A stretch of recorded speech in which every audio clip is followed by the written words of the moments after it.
Halo guys, balik lagi sama kita kelompok 3. Jadi di sini kita bakal podcast tentang apa sih? Kalian pernah nggak sih ngurus KTP atau kartu keluarga? Pernah. Nah, karena ini ya, jujur aja ya, pengalaman ngurus administrasi itu kadang bisa gampang, tapi kadang ribet juga. Dan dari situ kita jadi kepikiran, sebenarnya pelayanan publik di pemerintah daerah itu udah efektif atau belum sih? Nah, di video kali ini kita bakal ngobrolin itu dari beberapa sisi, mulai dari kondisi sekarang, inovasi yang sudah dilakukan, sampai kritik yang bisa kita kasih.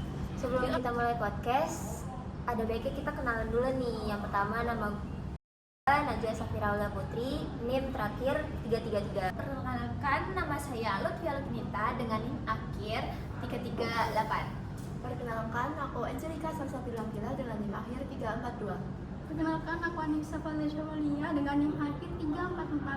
Perkenalkan, aku Putri Sekarang Marsari dengan NIM akhir 326. Yuk langsung kita bahas. Guys, kalian pernah nggak sih ngurus KTP atau KK gitu? Pernah, tapi jujur ribet banget sih. Emang ribetnya di bagian mana? Ya antrinya lama, terus bolak-balik berkas, terus kalau lagi sistemnya error itu bikin buang waktu banget.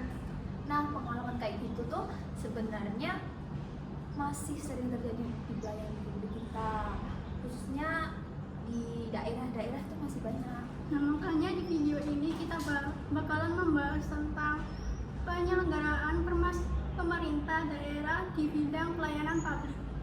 Dan kita bahas itu dari 3 sisi, yaitu analisis, inovasi, dan juga kritik. Tapi kalau kita lihat sekarang, sebenarnya pemerintah daerah itu sudah mulai melakukan perbaikan kayak di bidang pelayanan publiknya. Contohnya dengan digitalisasi ya.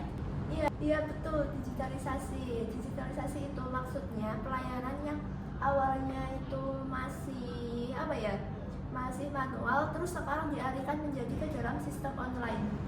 Jadi masyarakat bisa langsung akses layanan lewat internet tanpa harus datang.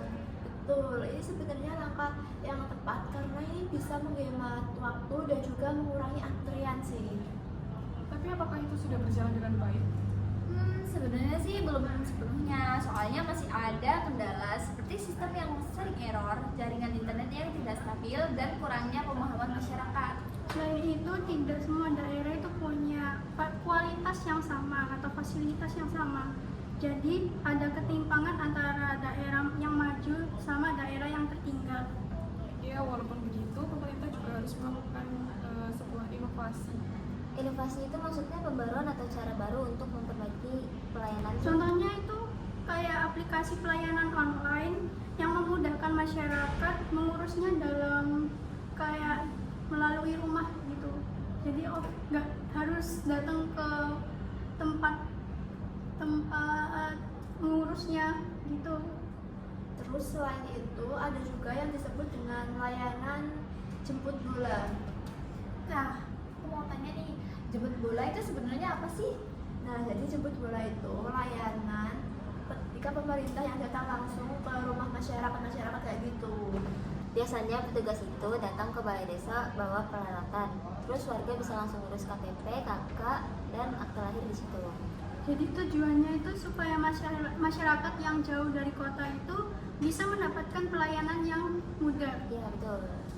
Selain itu, ada juga inovasi seperti antrean digital dan integrasi data yang membuat pelayanan itu menjadi cepat dan terorganisir. Walaupun sudah ada inovasi, tetap ada beberapa hal yang perlu dikritisi. Kayak apa tuh? Pertama, belum meratanya fasilitas teknologi di setiap daerah.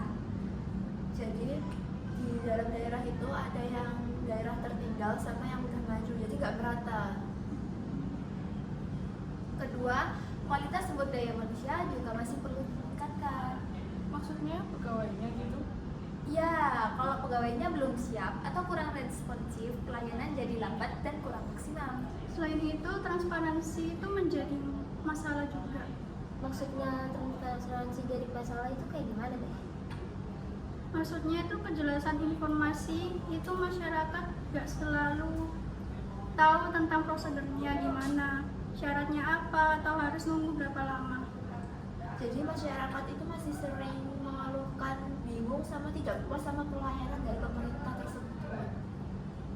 nih kalau kita simpulkan? Pelayanan publik di daerah sebenarnya sudah mengalami perkembangan ke arah yang lebih baik. terutama dengan adanya digitalisasi dan berbagai inovasi dari pemerintah. Namun masih ada tantangan seperti keterbatasan fasilitas, kualitas SDM, dan kurangnya pemerataan layanan. Jadi harapannya untuk pemerintah daerah itu harus bisa lebih meningkatkan efisiensi, transparansi, dan efektivitas dalam mengurus berkas-berkas itu. Jadi gitu aja podcast dari kelompok 3. Terima kasih. Bye Bye-bye. bye.